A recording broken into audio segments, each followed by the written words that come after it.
The room was steeped in shadows, the only light emanating from the dim glow of the desk lamp, casting an amber hue over the scattered papers that held my crumbling world. The whiskey in my hand was a poor substitute for comfort, its warmth fleeting against the cold dread that had settled in my chest. The private investigator's report, a detailed account of Elena's infidelity, lay before me, each photograph, each timestamp, a nail in the coffin of our marriage. I had thought I knew Elena, believed in the love we shared, but the woman in those photographs was a stranger. My mind raced, a torrent of questions with no answers, the why of it all consuming me. The sound of my phone breaking the silence startled me, a reminder that the world outside continued, oblivious to my personal apocalypse. "Marcus? It's Detective Thompson. We need to talk." The voice on the other end was grave, adding an immediate sense of foreboding to the already heavy atmosphere. I tightened my grip on the phone, bracing myself for more bad news. "Detective, unless you're calling to tell me this is all a terrible mistake, I don't think there's much to talk about." There was a pause, a moment of hesitation that told me this was no social call. "It's about James Clarkson. He's been found dead." The room seemed to tilt, the floor unsteady beneath my feet. James Clarkson, the man pictured with my wife in those damning photographs, was dead. A part of me, a dark, vengeful part, felt a flicker of satisfaction, but it was quickly doused by the realization of what this could mean. "Dead? Are you sure?" "Yes, we're sure." "Marcus, where were you tonight?" The question, so direct, so loaded with suspicion, caught me off guard.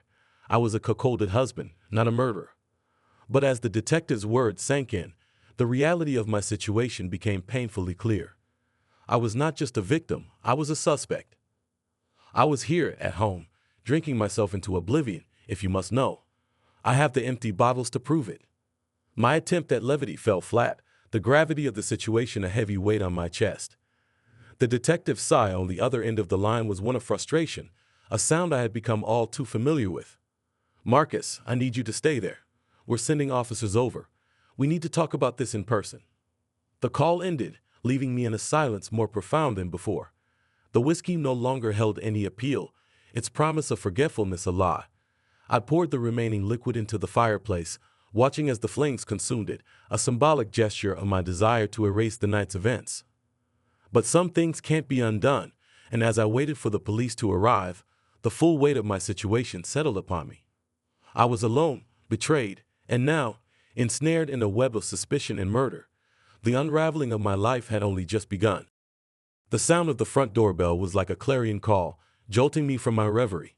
The whiskey, now a bitter memory, had done little to steady my nerves. I stood, the weight of my situation pressing down on me as I made my way to the door. The night air was cold, a stark contrast to the warmth of the house, but it did little to cool the heat of my anger and confusion. Opening the door, I was met with the stern faces of two uniformed officers, their expressions unreadable.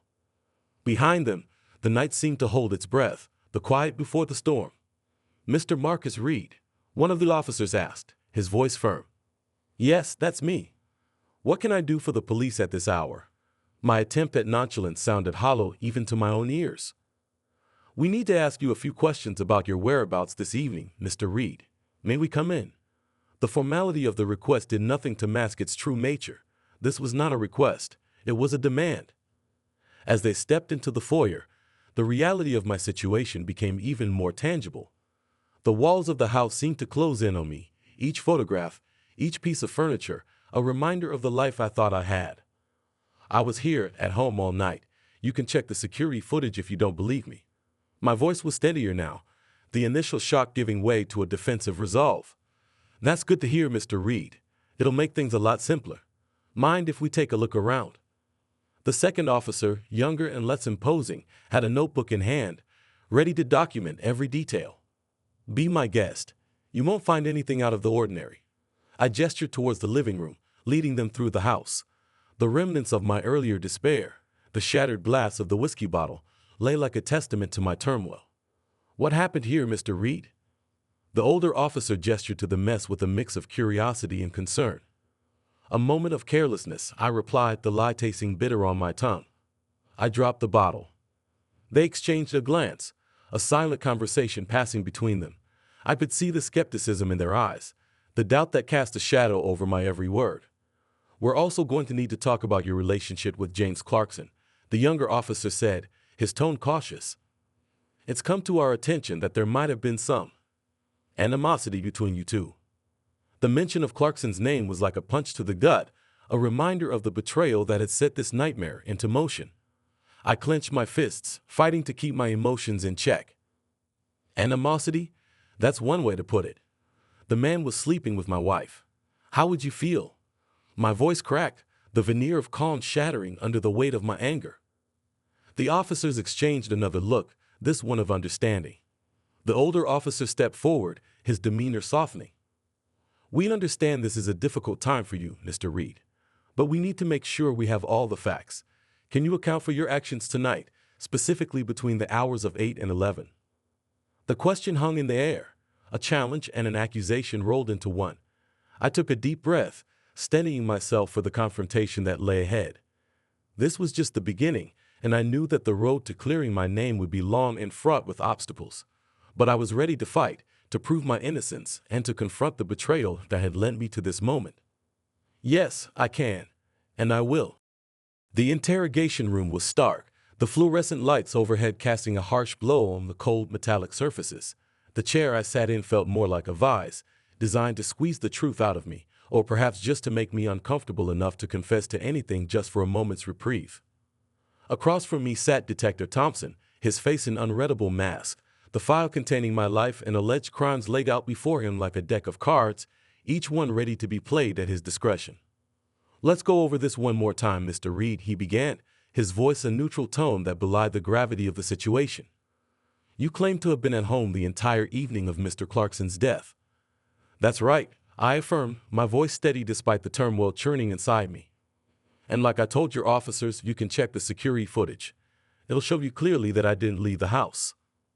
Thompson nodded, his expression unchanging. We're in the process of verifying that footage now. But let's talk about your relationship with Mr. Clarkson. It's no secret that the two of you had, let's call it a contentious relationship. Contentious is putting it mildly, I retorted, the bitterness I felt toward Clarkson, even in death, coloring my words. He betrayed me in the worst possible way, but that doesn't mean I killed him. The detective leaned forward, his eyes locking onto mine. But you wanted to, didn't you? You had motive, Mr. Reed, an opportunity. The accusation hung between us, a palpable force that seemed to tighten the air. I fought to keep my composure, to not let the anger and frustration I felt boil over. Wanting something and doing it are two very different things, Detective. Yes, I was angry, devastated even, but I am not a murderer. Thompson sat back, his gaze never wavering. Let's talk about the night in question. Can anyone corroborate your story?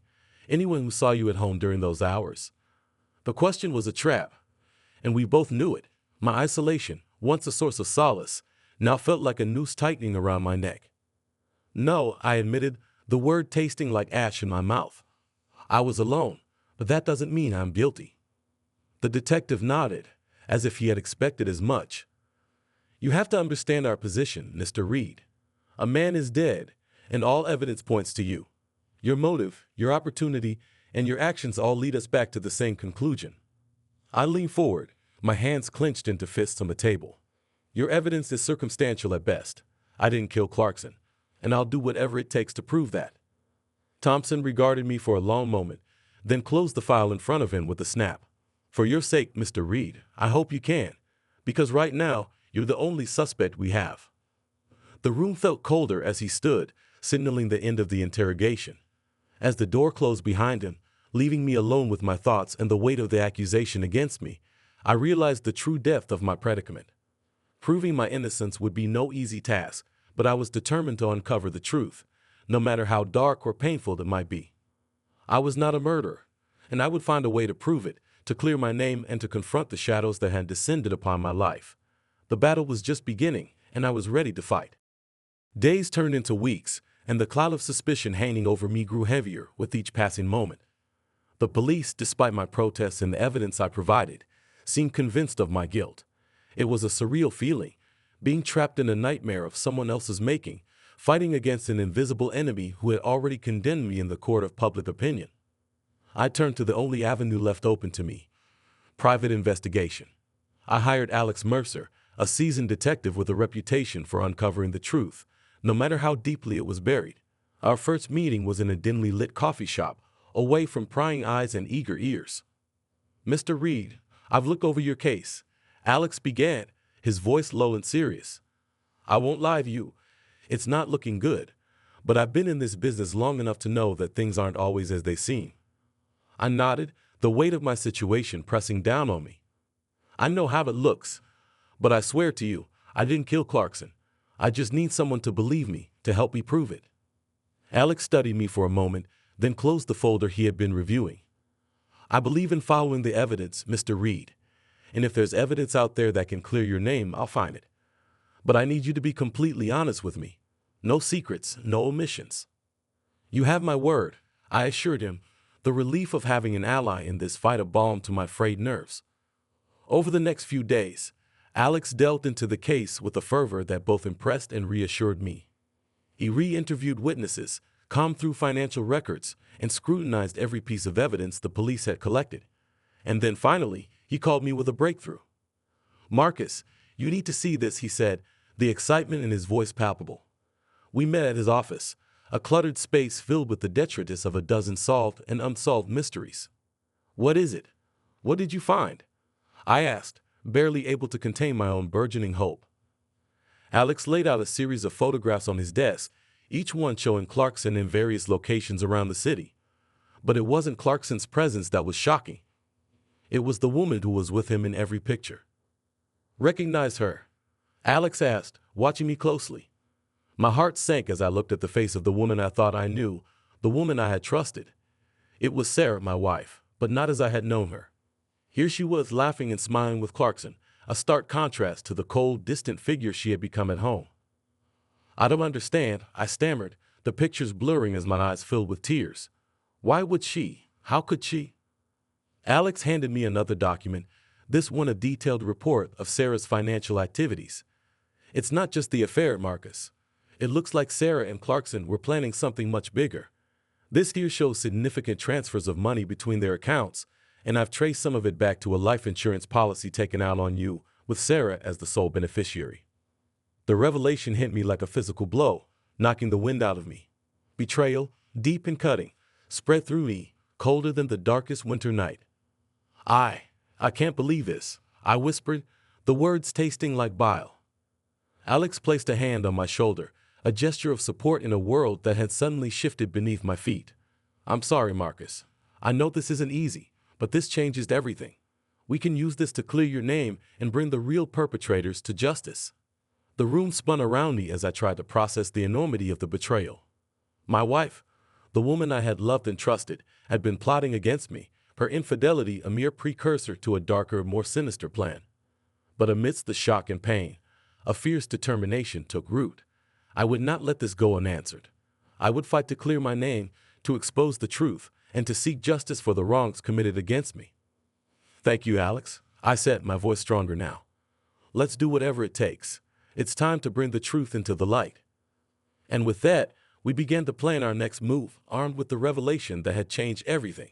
The battle was far from over, but for the first time since this nightmare began, I felt a glimmer of hope. The revelation of Sarah's betrayal and her collusion with Clarkson to orchestrate my downfall was like a detonator blasting through the remnants of my life. The aftermath was a landscape of emotional debris, each piece a fragment of the trust and love I had once held sacred. But amidst the ruins, there was a path to redemption, a way to reclaim my name and my future. It was a path fraught with confrontation and the inevitable fallout of exposing the truth. The confrontation with Sarah was inevitable. I had arranged to meet her at our once shared home, a place now tainted with the stench of her betrayal. The setting sun cast long shadows across the room, mirroring the darkness that had enveloped our relationship. "Marcus, why did you want to meet?" Sarah's voice was cautious, a stark contrast to the carefree laughter captured in the photographs with Clarkson. I took a deep breath, steadying myself for the confrontation. "I know about you and Clarkson," I began, my voice steady despite the turmoil raging inside me. "I know about the affair, the money, and the life insurance policy." Sarah's face paled, her eyes darting away before settling back on me, a mix of fear and defiance in her gaze. "I don't know what you're talking about." "Marcus, you're being paranoid." Don't insult my intelligence, Sarah. I snapped, my patience fraying. I've seen the evidence. Alex Mercer uncovered everything. For a moment, there was silence, the tension between us thick enough to cut with a knife. Then, Sarah's demeanor shifted, the defiance giving way to resignation. "What do you want, Marcus?" Her voice was low, a stark admission of her guilt. "I want the truth, Sarah. I want to know why. Was it just the money? Or was it something more?" Sarah sighed, a long, weary exhalation that seemed to carry the weight of her choices. It started as just an affair. But Clarkson, he had plans. He convinced me that we could have a new life together, away from all this. The insurance money was supposed to be our fresh start. "And you believed him?" I asked, incredulity lacing my words. "You were willing to destroy our lives for a fresh start with a man who was clearly manipulating you." I was lost, Marcus. I felt trapped in our life, and Clarkson offered me a way out. I didn't realize how far gone I was until it was too late. The confession was a blow, the final nail in the coffin of our marriage. The woman before me was a stranger, her actions unfathomable. "What now, Sarah? What do you think happens next?" I asked, the reality of our situation settling in. "I don't know. I'll confess to the police. I'll tell them everything. Maybe then I can start to make amends." It was a hollow offer, too little too late. The damage was done, and there was no undoing it. "I'll be pressing charges, Sarah. For the fraud, the conspiracy, everything. You and Clarkson plan to destroy me, but I won't let you get away with it." Sarah nodded, tears streaming down her face. "I understand. I'm so sorry, Marcus. I never meant for any of this to happen." The apology was a small balm, but it did nothing to ease the sense of betrayal. As I left the house for the last time, I realized that the fallout from Sarah's actions would linger long after the dust had settled. But I also knew that I had taken the first step toward reclaiming my life and my integrity. The battle was far from over, but I was ready to face whatever came next, armed with the truth and a resolve to seek justice. The fallout was just the beginning, and I was determined to emerge from the ashes stronger and more resilient than before. In the aftermath of Sarah's confession and the emotional turmoil it wrought, I found myself clinging to a sliver of hope. That hope was Alex Mercer's next move, a plan to solidify my alibi and dismantle the case against me piece by piece. The revelation of Sarah's betrayal had shifted the narrative, but it wasn't enough to clear my name. We needed concrete evidence to prove my innocence beyond a shadow of a doubt. Alex had been working tirelessly, and late one evening, he called me with a lead that could potentially turn the tide in our favor. "Marcus, I think we've got something." Alex's voice crackled through the phone, a beacon of hope in the darkness. "I've been digging into Clarkson's movements on the night of his death, and I believe we can place you miles away from the scene at the critical time." A surge of relief washed over me. "How? What did you find?" "There's a gas station, about 30 miles from where Clarkson was killed. The owner remembers you stopping by, said you had trouble with your car. We've got surveillance footage showing you there, time-stamped and everything. It's the alibi we've been looking for." The pieces of the puzzle were finally falling into place. "That's incredible, Alex. This could change everything." "It could, but we need to move fast. I've arranged a meeting with the DA's office for tomorrow morning. We'll present the evidence and push for the charges against you to be dropped."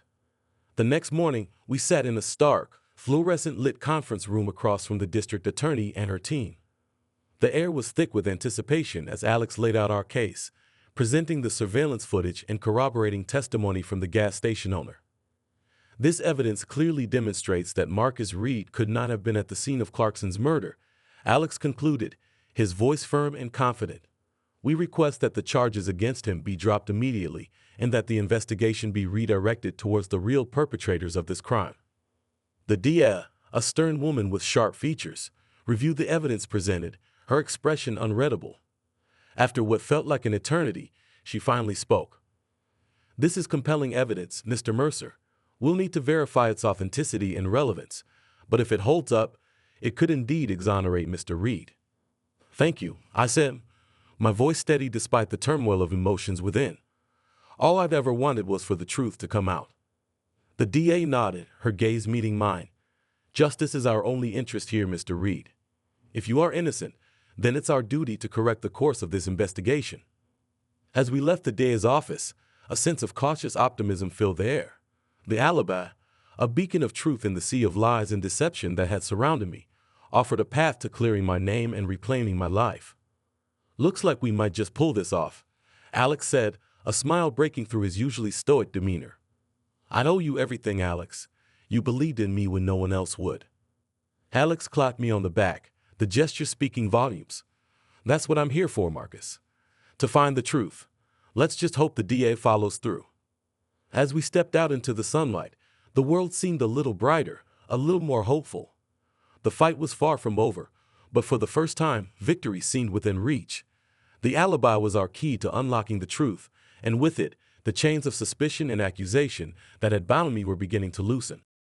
The days following the meeting with the district attorney were a blur of anxious waiting and cautious hope. Each passing moment felt like wading through treacle, the slow drip of time punctuated by the relentless ticking of the clock.